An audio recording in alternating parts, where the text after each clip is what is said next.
नमस्कार दोस्तों, हम लोग काफ़ी समय के बाद मिले हैं पुनः इस वीडियो में।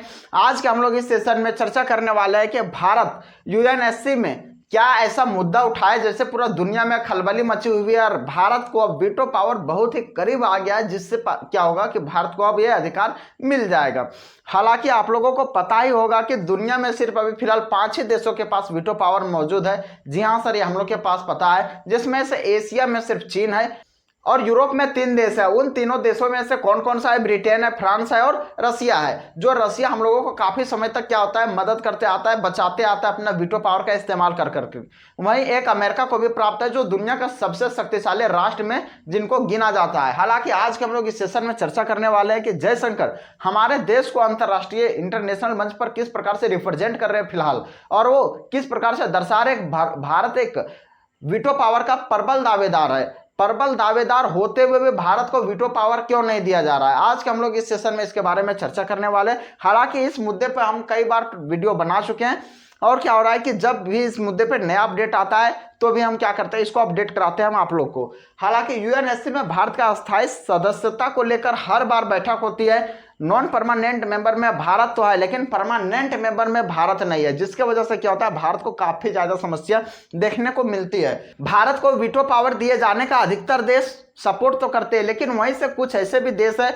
जो सबसे बड़ा देश यहाँ का है चीन। चीन क्या है कि ये हर समय जब भी आता है कुछ भी भारत को वीटो पावर देने की बात, तो ये हमेशा वीटो पावर ही लगा देता है। वीटो पावर क्या है कि कोई भी 4 देश अगर सहमत है और 5वां देश अगर वीटो लगा दिया, यानी उस मुद्दे से, उस प्रस्ताव से वो सहमत नहीं है, तो वो वीटो लगा सकता है और वो क्या होगा कि ये नियम पास नहीं होगा, ये मुद्दा जो है वह खारिज हो सकता है। ये नियम वही है वीटो पावर। तो क्या होता है, भारत को वीटो पावर देने में किसको किसको भारत सक्षम है तैयार करने में। एक भारत पहला सक्षम है, अमेरिका को तैयार कर लेता है, रसिया तो तैयार ही तैयार है, फ्रांस भी तैयार ही तैयार है, ब्रिटेन भी तैयार कर लेता है। हालांकि ब्रिटेन भी कभी कभी क्या करता है, मना वना कर देता है, लेकिन उसको भी किसी तरह से ठोक पीट कर तैयार कर लेता है इंडिया। लेकिन ये जो छोटा जो चाइना है, ये तैयार ही नहीं होता है।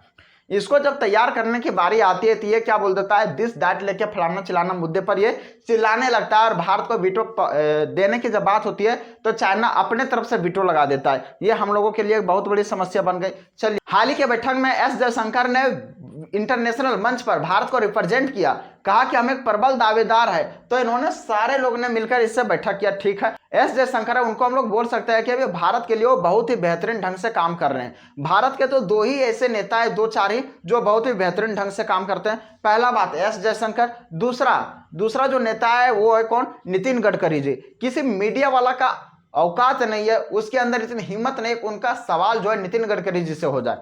हालांकि इतने बड़े देश है, कहीं ना कहीं रोड वगैरह खराब चलते ही है, लेकिन नितिन गडकरी जी एकदम सुपर फास्ट तरीके से, बहुत ही एकदम हाई लेवल का एकदम जो काम है वो बहुत ही बेहतरीन ढंग से किया है। यूपी में एकदम एक्सप्रेसवे, पूर्वांचल एक्सप्रेसवे बनाया है बहुत ही बेहतरीन ढंग से। इसके लिए कोई इसका ये नहीं है, इसके लिए इसका कोई जवाब नहीं है नितिन गडकरी जी का। ठीक है, नितिन गडकरी जी से लगभग आदमी तो इससे सेटिस्फाइड है। ठीक है भैया, इससे समझ में आ गया। जयशंकर भी वहीं क्या कर रहा है, लगातार किसी भी मुद्दा पे भारत को पीछे हटने के नाम ही नहीं दे रहा है। दिन प्रतिदिन क्या हो रहा है, एस जयशंकर और भारत को इंटरनेशनल मंच पर भी बढ़िया तरह से रिप्रेजेंट कर रहा है। ये भी आदमी ठीक ठाक ही काम कर रहा है। अब वीटो पावर में 5 परमानेंट मेंबर तो चलिए सर समझ में आ गया, चाइना, फ्रांस, ब्रिटेन और रसिया और अमेरिका है। ये से क्या होता है कि जो सारे देश है इनमें से तैयार हो जाते हैं, सिर्फ चाइना को छोड़कर। ये जो है ये हमेशा बोलता है कि हम भारत को वीटो पावर नहीं देना चाहते हैं, क्योंकि एशिया में अगर चाइना के टक्कर का कोई देश है तो वो सिर्फ इंडिया है। और चाइना ऐसा नहीं चाहता है कि मेरी जितना शक्ति है उतना इंडिया को भी प्राप्त होता है, जिससे क्या हो कि हमारे यहाँ हालत मेरा खराब कर दे वीटो पावर से। और ये वास्तविक में होने वाला, ये चाइना इसलिए नहीं चाहता है खास करके क्योंकि वो पाकिस्तान के मुद्दा पर भारत जब भी कदम उठाएगा कश्मीर के मुद्दा पर तो वीटो लगा के, इसलिए चाइना का सीपीईसी पहला बात भंग हो जाएगा।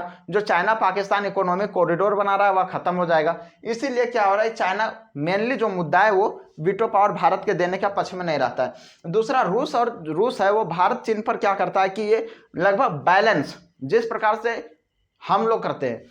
एक बात आप लोग जिंदगी में याद रखिए, अगला दिन आप लोग के घर तरफ पे शादी पार्टी विवाह वगैरह होता होगा, सारा कुछ आप लोग उधर से जाते हैं, आप लोग देते हैं 50 रुपया। तो ये बात याद रखिए कि उधर से जो पैसा आएगा ना वो 50 रुपया आएगा, 100 नहीं आने वाला है। हाँ, लेकिन अगर 10 साल हो जाए कुछ बढ़ा के दे दे 10-20 रुपये तो अलग बात है, लेकिन उसका जो डायरियम जो नोट हो गया ना 50, वही आने वाला। वही बात यहाँ पे हो जाता है। रूस और भारत के साथ। रूस क्या करता है कि भारत और चीन के साथ दोनों बैलेंस करके चलता है। तेल बेचा, दोनों लिया, दोनों रूस को भरपूर मात्रा में सपोर्ट किया युद्ध के समय में। चलिए सर, यहाँ तक ठीक है। इसके बाद से क्या हुआ, भारत भी तो यही काम करता है। भारत क्या करता है, रूस को भी बैलेंस करके चलता है, अमेरिका को भी बैलेंस करके चलता है। भारत है वो रूस के दुश्मन को बैलेंस करके चलता है, रूस जो है वो भारत के दुश्मन को बैलेंस करके चलता है। ये दोनों में रवैया है।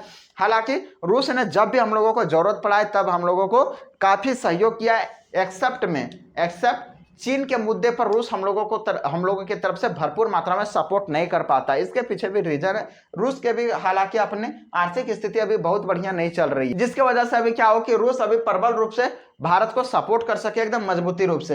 भारत भी यही रवैया अपनाता है, जिसके वजह से क्या है कि अमेरिका कभी खिसिया जाता है, कभी रूस खिसिया जाता है। लेकिन हम लोगों का जो पक्का जो दोस्त है वो रसिया के साथ ही है। अमेरिका छोटा कभी भी धोखा दे देता है। अमेरिका ऐसे भारत के साथ बिहेव करता है जैसे गर्लफ्रेंड जैसा। आज भारत के पास देख रहा है, हाँ भैया ठीक ठाक है, पैसा है ठीक ठाक है, आज भारत के साथ रहेगा, कल भारत के पास देखेगा कि पैसा कोई है या नहीं है, दूसरा किसी और को पकड़ लेगा। ये बात है कहाँ की, अमेरिका का ये बात हो जाता है। उसी प्रकार से भारत भी करता है। भारत क्या करता है, रूस को भी संतुलित करके चलता है, और दूसरा बात जो है वह किसको, अमेरिका को भी संतुलित करके चलता है। वीटो में सुधार होना चाहिए, जी हाँ बिल्कुल सुधार होना चाहिए। क्यों नहीं सुधार होना चाहिए, अगर मान लीजिए आप ही लोग को अगर कीपैड वाला पुराना मोबाइल दे दिया जाए, जो ऊपर में जो छत पर चढ़कर, जिससे पेड़ पर चढ़कर जिससे नेटवर्क आता था, वो वाला मोबाइल दे दिया जाए, समझिए आप लोग क्या कीजिएगा से, वो कभी भी आप लोग चलाना नहीं पसंद कीजिएगा। आज 5G के जमाना में अगर आप लोगों को क्या कीपैड वाला मोबाइल दे दिया जाए तो, पहला बात। दूसरा, कोई भी व्यक्ति पुराना जो है बाइक नहीं चलाना चाहेगा, वो बोलेगा अरे ये कौन सी है, ये कैसे हो गया मेरे पास। तो इसके साथ क्या होता है कि समय समय पर इसका सुधार होना चाहिए। हालांकि ब्राजील भी इसका प्रमुख दावेदार है। एक और ऑप्शन है, वीटो पावर ब्राजील को भी मिलना चाहिए, लेकिन भारत से ज्यादा दुश्मनी इसका है और इसका विरोधी भी बहुत है, जिसकी वजह से क्या होता है कि ब्राजील को भारत से ज्यादा मुश्किल है वीटो पावर देना। हालांकि हम लोग इस बात से नहीं नकार सकते हैं कि कभी कभी जिसके लिए ज्यादा मुश्किल होता है वही आसान हो जाता है, जिसके लिए कम मुश्किल होता है वही क्या हो जाता है, फायदा में चला जाता है, उसी के लिए काम आसान हो जाता है। जैसे हम लोग रसिया यूक्रेन के बारे में देखे होंगे, यूक्रेन से ज्यादा रसिया के लिए चिंता बढ़ गया, यूक्रेन से ज्यादा रसिया का लॉस हो रहा है। हालांकि कोई नहीं, आज के इस सेशन में बस इतना ही, मिलते हैं फिर नेक्स्ट वीडियो में, तब तक के लिए धन्यवाद, जय हिंद।